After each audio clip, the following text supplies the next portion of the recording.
नमस्कार दोस्तों, मेरे चैनल निवेश और निर्माण में आपका स्वागत है। और आज मैं आपको बताने जा रही हूँ गोल्ड इन्वेस्टमेंट के बारे में। बहुत सारे लोग होते हैं जो फिजिकल गोल्ड के फॉर्म में भी गोल्ड रखते हैं, डिजिटल गोल्ड के फॉर्म में भी रखते हैं, गोल्ड ईटीएफ्स के फॉर्म में भी रखते हैं।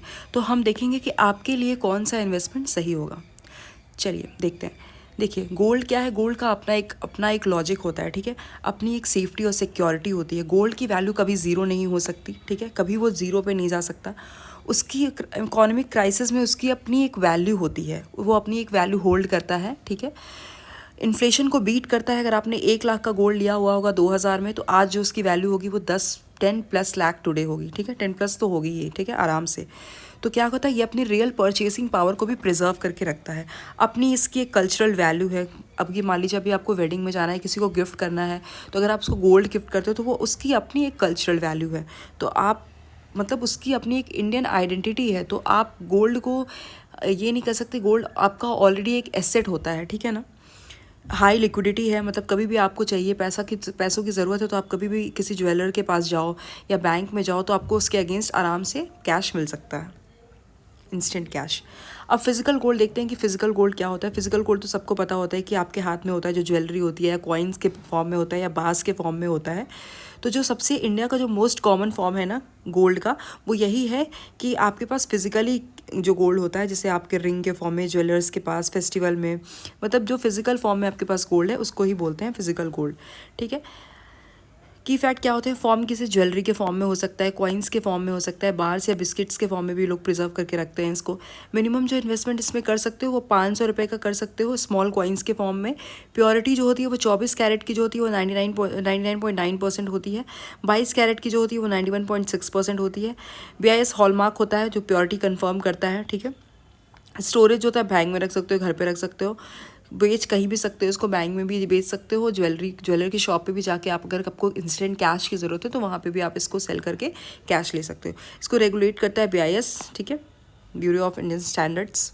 अब फिजिकल गोल्ड के कुछ प्रोज एंड कॉन्स हैं वो देख लेते हैं। देखिए, टेंजिबल एसेट है तो आप कभी भी अपने पास रख सकते हो। टेंजिबल मतलब जिसको आप टच कर सकते हो वो आपके पास है हमेशा। आपको कभी भी इंटरनेट या ऐप की ज़रूरत नहीं है इसको कुछ डील करने के लिए।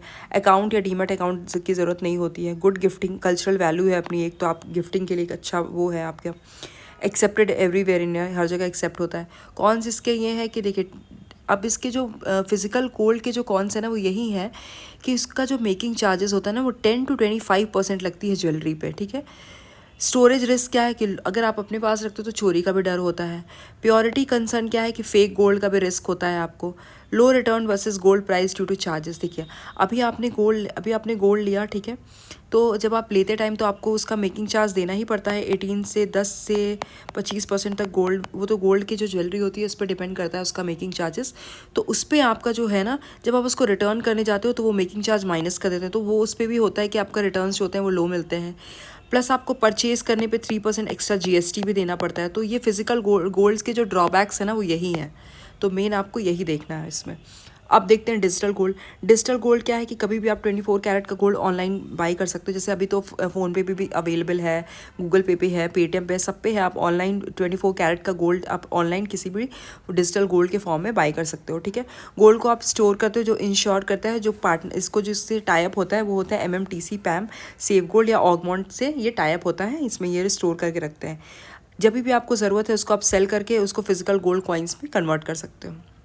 अब इसके की फैक्ट्स क्या है, कहाँ से आप खरीद सकते हो डिजिटल गोल्ड। तो जो भी ऑनलाइन एप्लीकेशन होती है, फ़ोन पे होता है, गूगल पे होता है, पेटीएम, जो भी ऑथेंटिकेटेड ऐप है उस पे जाके आप ऑनलाइन खरीद सकते हो। मिनिमम जो इसकी वैल्यू है वो एज लो एज ₹1 है। प्योरिटी जो होती है वो आपको ऑनलाइन खरीदने में 24 कैरेट मिलती है, जो कि 99.9% प्योरिटी होती है उसकी। स्टोरेज होती है, जो इंश्योर्ड वॉल्ट्स होते हैं उसमें आपका इंश्योर्ड होता है। मैक्सिमम जो होल्डिंग होता है 5 year on most platforms. Convert to physical भी आप उसको कन्वर्ट सकते हो, पॉसिबली विद चार्जेस। कुछ आप उसको फिजिकल भी चाहो तो कन्वर्ट करा सकते हो जो आपने डिजिटल गोल्ड लिया है, बट उसके कुछ चार्जेस एप्लीकेबल होते हैं। इसको जो गोल्ड जो है, इसकी डिजिटल गोल्ड को जो है वो RBI या SEBI रेगुलेट नहीं करती है, ठीक है। अब डिजिटल गोल्ड के क्या प्रोज एंड कॉन्स है ये समझ लेते हैं। देखिए, आप मिनिमम जो है वो ₹1 से बाई कर सकते हो, बहुत एक्सेसिबल है। स्टोरेज का कोई टेंशन नहीं लेना है, कभी भी आप ऑनलाइन इसको बेच या खरीद सकते हो। ईजी गिफ्टिंग वाया ऐप, ठीक है, कोई मेकिंग चार्जेस नहीं है इसमें, तो ये एक इसका प्रो है। कॉन्स में क्या है कि इसको सेबी या आरबीआई रेगुलेट नहीं करती है तो थोड़ा रिस्की होता है। मैक्स होल्डिंग है, मैक्सिमम जो होल्डिंग होती है वो 5 साल की होती है। प्लेटफॉर्म रिस्क होता है, कंपनी बंद भी हो सकती है बीच में। स्टोरेज फीस ऐसा होता नहीं है, बट हाँ इसके कॉन्स यहाँ पे लिखा हुआ है तो आपको देखना पड़ेगा। Storage fees after a period, अगर आप एक पीरियड के बाद अगर आप उसको रखते हो तो आपको कुछ स्टोरेज चार्जेस लग सकते हैं। स्प्रेड बिटवीन बाय और सेल में कुछ स्प्रेड भी हो सकता है उसके प्राइस में। अब गोल्ड ईटीएफ्स देखते हैं क्या होता है। गोल्ड ईटीएफ जो होता है वो एक्सचेंज ट्रेडेड फंड है, एक म्यूचुअल फंड की यूनिट है जो ट्रैक करती है प्राइस ऑफ गोल्ड को, ठीक है। एक यूनिट जो होती है वो अप्रॉक्स 1 ग्राम की होती है, जिसमें 99.5% प्योर गोल्ड होता है, जो कि बैंक का कोई कस्टोडियन होता है वो उसको हेल्ड करके रखता है अपने पास, होल्ड करके। यू बाय और सेल इट ऑन, आप उसको खरीद या बेच सकते हो एनएससी या BSc stock, Bombay stock exchange में, थ्रू योर डीमेट अकाउंट के through, just like a stock, जैसे आप कोई स्टॉक खरीदते हो तो ट्रेड कर सकते हो एनएससी बीएससी स्टॉक एक्सचेंज पे। Back by 99.5% pure physical gold होती है। मिनिमम जो इन्वेस्टमेंट कर सकते हो 50 रुपये से 70 कर सकते हो, 0.1 ग्राम, 0.01 ग्राम। डीमैट अकाउंट इसके लिए आपको ज़रूरी होता है।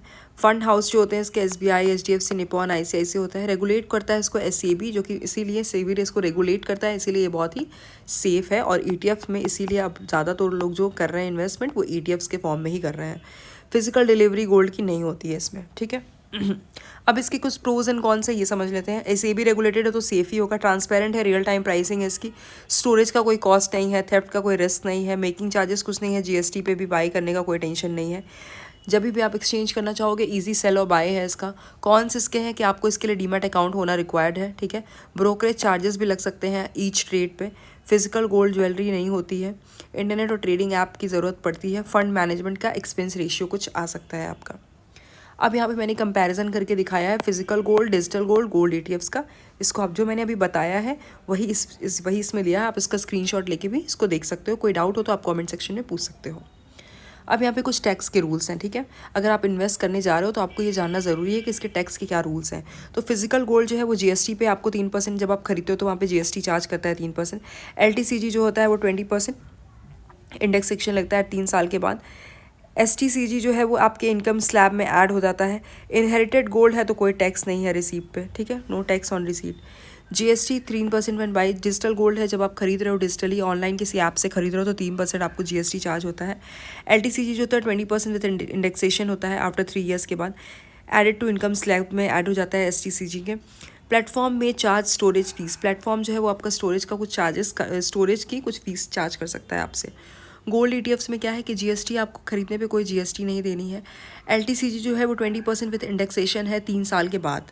एसटीसीजी जो है वो आपके इनकम स्लैब में ऐड होगी और most tax efficient form of gold है। देखिए अभी आपको टैक्स से बचना है तो सबसे इफिशिएंट फॉर्म यही है आपका गोल्ड का, गोल्ड ईटीएफ।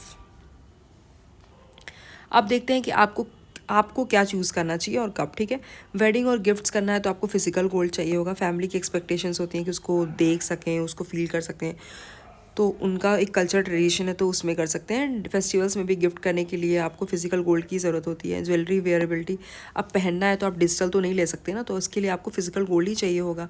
तो हर चीज़ की अपनी एक इम्पॉर्टेंस है, वही मैं इसमें समझाने की कोशिश कर रही हूँ। स्मॉल एसआईपी सेवर्स जो है, डिजिटल गोल्ड जो है, जो कुछ छोटे छोटे अमाउंट से सेव करना चाहते हैं डिजिटल गोल्ड के फॉर, तो 100 रुपये पर मंथ इससे स्टार्ट कर सकते हैं। डीमेट अकाउंट की कोई ज़रूरत नहीं है, फ़ोन ऐप से भी हो सकता है और बिगनर्स के लिए बहुत ही अच्छा ऐप है ये, बहुत ही अच्छा एक इन्वेस्टमेंट की स्कीम है। लॉन्ग टर्म इन्वेस्टर है गोल्ड ईटीएफ में तो सेबी रेगुलेटेड, ट्रांसपेरेंट है, आराम से जा सकते हैं। स्टोरेज का कोई हेडेक नहीं है, बेस्ट रिटर्न ट्रैकिंग कर सकते हो। Ideal for 5 to 10 year horizon. I hope आपको ये वीडियो अच्छा लगा हो, और अगर इस सेशन में कोई भी आपको डाउट हो तो आप कमेंट सेक्शन में मेरे से पूछ सकते हैं। धन्यवाद। और अगर आपको ये वीडियो अच्छा लगा हो तो मेरे चैनल को लाइक और सब्सक्राइब करना ना भूलें। धन्यवाद।